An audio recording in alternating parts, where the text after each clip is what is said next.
Salam Hacı ağa, salam Hacı xanım. Aleyküm. Əhvalınız yaxşıdır, salamətsiz. Sağ ol, salamat ol. Hacı xanım, Hacı ağa neçə yaşınızdır sizin? Hiç yaşımız var da özümüz bilmirik. evet. Uşaqlar bilir. Aşağı nevədə də mən getmişim yerlər bu da elə. Neçə yaşınızda evləndiniz bağışla? Mən 22-də.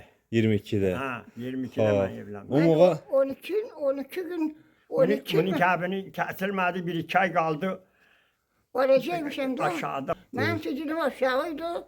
Gittim buna, bu kəbin kesmedi. Kerim kucağımda yeri gittim. Ağa Mehmet Ali vardı Sırdanlı. Bəli. O geldi gitti Recep bile. O da Hətta da Rəcəbin dairəsi olur. He, o Sonra- benim kəbinimi kesti. Sonra nə deyir? Məsələn, bir-birinizi görmüşdünüz bu ham. Ha, besleme. Xoşunuz gəlmişdi bir-birinizdən ki. Besleme. Buna Sən deyirəm ki, sən Hacı xanımı görmüşdün? Ha. ben deyirəm ben. Qəribə deyil özümüzü daim burada idi. Dayınız idi. Ha, daim idi. Dürüsttür. Sonra qədim evlənmələr necə idi? Hadi evlenmeden rahat oldu. Ondan bundan rahat idik aşağı. Rahat olduk. O geldi beni bu 2 tane silli giderken bütün cumhuriyette oraya beni orada gördü.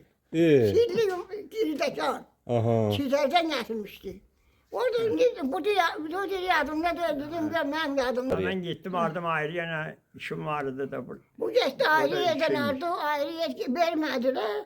Geldi gene öldürmüştü. Sənə aşiqəm, ta varımdır bu can. Da heç bir kəsi sevmərəm mən inan.